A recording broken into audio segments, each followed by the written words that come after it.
Alex, you recently got signed to fight Uriah Faber coming up at the July 5th event for the UFC. How did that come about? Well, first I really was just minding my own business. This guy kept on coming on Twitter and tagging me in some of his posts, and it was saying that I believe the post said, through careful research, Alex Caceres is the only bantamweight available to fight Uriah Faber. Since, I guess, because Uriah needed a fight, I believe, after his last title shot from Brown, he needed a fight to get back into the circle again, and it seems as if nobody was either, like, I'm not entirely sure, like, either nobody was willing to fight them, or they had injuries, or maybe they just weren't available for some odd reason to fight Uriah Faber, so no one taking that fight. And the guy on Twitter brought it to my attention. I'm pretty sure you can find his Twitter handle all over the place right now. He brought it to my attention and says, hey, would you be down to fight Uriah? And I replied, yeah, that would be a crazy honor if I could get the fight with Uriah, but then we're going to see if the UFC wants Uriah, and if Uriah wants to fight me, right? So a couple days later, my manager calls me and says, hey, man, are you trying to fight Uriah? I'm like, well, I mean, this guy made clear that I'm the only person available to fight him, and if I want to fight him, I could, or I could at least ask for it. So Right. I did. And then they got in touch with Sean Shelby. Sean Shelby Sean Shelby was like, you sure you want to fight Uriah? And I'm like, well, he wasn't talking to me, he was talking to my manager, and he was like, yeah, Bruce wants to fight him. And then he was like, oh man, Bruce doesn't have some balls on him if he wants to go against Uriah, And like, to me, it's an opportunity, because I am fighting, I have meeting people here in the 135 division, and a couple of tough guys, and I guess closer and closer I am getting to the top ranked people, who better to fight other than Uriah. I mean, because anybody in the top 10 is really going to be a tough match anyway. We got a lot of strong wrestlers and strikers to boot there, so if I have the opportunity to jump from number 13 to number 1, sure, I'm going to take it, and I'm definitely coming ready. Now, I'm glad you brought that up, because right now you are ranked number 13. None of your previous competition is ranked above you or anywhere in the top 10. Now, you're going from unranked or competition or people that are ranked below you right to the number 1 contender. What does that mean for you? Is this a no-lose situation, because either you take out the number 1 contender and shoot up the boards, or if you put on a good show, you show that you belong up in the higher rankings for the bantamweight weight class? Well, I mean, when you really look at it, before my fights with any of my previous opponents, I was always ranked under them. So before I fought those guys, I was always the underdog. I was always ranked below those guys, so they were above me in ranking, And then I beat them, and then I guess I took their spot, and then I rose above that. Even Sergio Pettis was above me in the rankings, and he only had 1 fight in the UFC. Right. Until I beat him, and then I built up the ranks. So I was always the underdog again. So to me, this is none too different. I mean, I've been jumping up ranks only through each opponent. I had a fighter body that coming into the fight that was above them in ranking. I don't believe so, at least, unless they were like, I believe the China and Japan fight, which were the 2 foreigners that came as newcomers into the UFC. Okay. Other than that, to me it's a win-win situation. I know that everybody thinks that Uriah is going to destroy me, and I guess this is the chance to prove that he can't do that, and he won't do that. It will be a fight, as well as if I do win, which I plan on going inside the cage with the intentions of winning, that will definitely be an even greater win on my part. And not only will I show people that I do belong player in the UFC, but I will also show them that I am one of the top contenders, and show myself more importantly. Maybe I'm not. Maybe he'll run right through me like a wet tissue paper. Who knows? But all I know is that I will never know unless I don't go out there and give it a shot. And yeah, you get a lot of skepticism, you get a lot of doubters and naysayers, but if you're any kind of fighter, you should be targeting the best in your weight class or any division that you fight in anyway, I believe. Absolutely, I agree with you. Now, clearly you have a respect for Uriah and his record and his fighting skills. What are some of the skills that you see him possessing that have made him so successful? From what I see, watching Uriah fight for a very long time, especially growing up, I was watching Uriah fight. One of the biggest things that I see with Uriah is definitely he has a very hardcore drive, very explosive. I mean, because he's not necessarily doing anything different from the other wrestling-based fighters, but he's just doing it a lot better, a lot more hardcore, for lack of a better term. He comes out there and if he's going for a takedown, he's really going to go for the takedown. You know what I mean? Absolutely. Now, what weaknesses do you see in his game? Sorry, go ahead. Well, I mean, the only weakness I can perceive into Uriah's game that I can speculate again, I mean, he's pretty solid and well-rounded, and, his speed, strength, and explosiveness really makes up for anything that's lacking.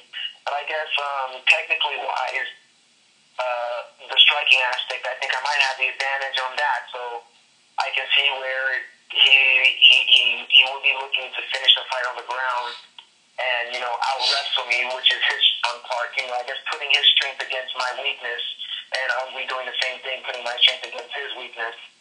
So, that's the only thing that I can see. I mean, he has a sick jiu-jitsu game, sick submission game. He won pretty much all his fights by either rear naked or guillotine. So he's definitely quick on the ground. But other than that, that's what I'm trying to work on, is staying off of the ground so I can manipulate his weakness. And I guess that's what he's working on, vice versa, to keep me on the ground so he can manipulate my weakness. All right. Well, now your record currently is 10-5. Now, 5 of your wins have come by submission, so I wouldn't call your ground game a weakness. But 4 of your losses have come from submissions as well. So it seems like once you get down to the ground, you're either getting finished or you're finishing. Are you focusing on your submission defense for this fight? Yeah, I'm focusing on grappling defense in general. I have been since I moved down to Arizona, the MMA lab.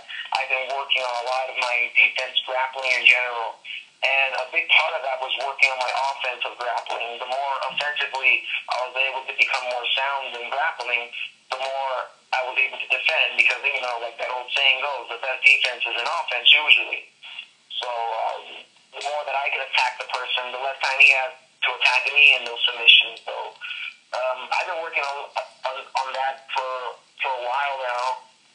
Hence the change in my grappling throughout my recent fights. I seem to be a little more savvy on the ground, and I'm seeing that change. So yeah, it's something that I'm working on a lot more now, especially since I'm fighting Uriah. All right. Now, I got to ask you about Bruce Leroy. Back when you were on The Ultimate Fighter, you were on Team GSP. You came out, you had the yellow bodysuit on, emulating Bruce Lee. Bruce Leroy is, I'm guessing, a throwback to Barry Gordy's The Last Dragon. What does that persona mean to you, and does that persona allow you to express yourself differently in MMA, or is it just an extension of you? Well, I guess you can say it's an extension of me. What I would say is just a name that people call me. It's definitely it's not an alter ego. Bruce Leroy and Alex Caceres is the same damn person through and through. It's just some people call me Bruce Leroy, and it's a name that fits. You know, my manager suggested that I use it as my ring name and whatnot. To me, ultimately, it doesn't really matter if people enjoy calling me Bruce Leroy. I enjoy calling myself Bruce Leroy. If they enjoy calling me Alex, the same goes for that as well. I mean, I found out recently, actually a couple months ago, that my name is not necessarily spelled A-L-E-X, Alex, you know?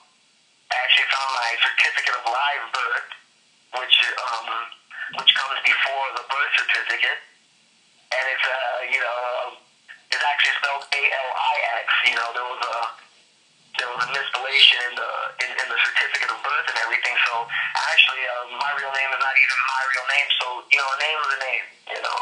What is that thing that Shakespeare says, you know, a rose by any other name will still smell just as sweet?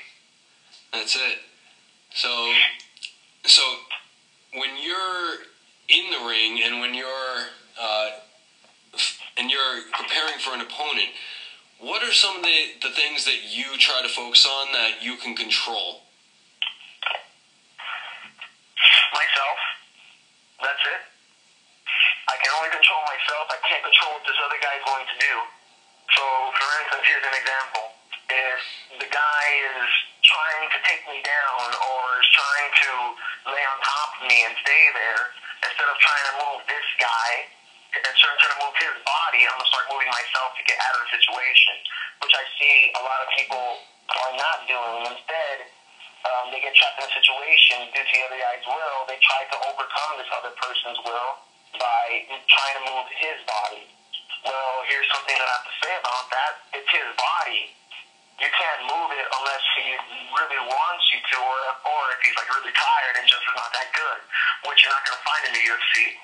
So I found it easier to try and control myself rather than the fight or the opponent. And in doing so, the control in those things come, because if the guy tries to move my body, I'm not focusing on what he's doing, I'm focusing on what I'm doing. So I guess that's what I'll be looking for in a fight, to control. Now that's a very very in line with an Aikido philosophy of using your opponent's body weight and momentum against them. I know you have a Jeet Kune Do background and Brazilian Jiu-Jitsu background. Is that a similar philosophy that flows through those martial arts as well? Oh, definitely. I believe every martial art has pretty much the same philosophies. It's just interpreted differently. It's told differently. You know, same thing. You know, with a lot of religions. You know, they basically tell the same story. It's just written in a different book. It's just different people's interpretation of the martial arts. But really, ultimately, what I found in a lot of martial arts that I study is that softness usually overcomes hardness. You know, instead of trying just to break somebody, you know, break yourself so that you cannot be broken by anything. All right. Well, Alex, good luck in your fight coming up July 5th with Uriah Faber, UFC 175. When people want to keep in touch with you or keep up with what's going on in your life, where can they find you?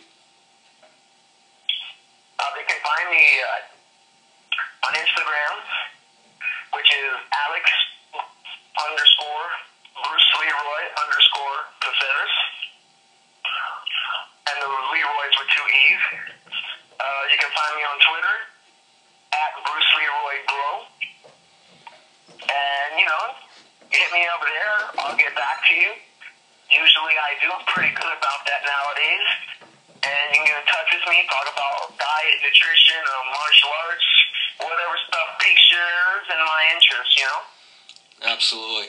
Well, once again, thanks for joining me for a couple minutes, and good luck. Oh, thank you for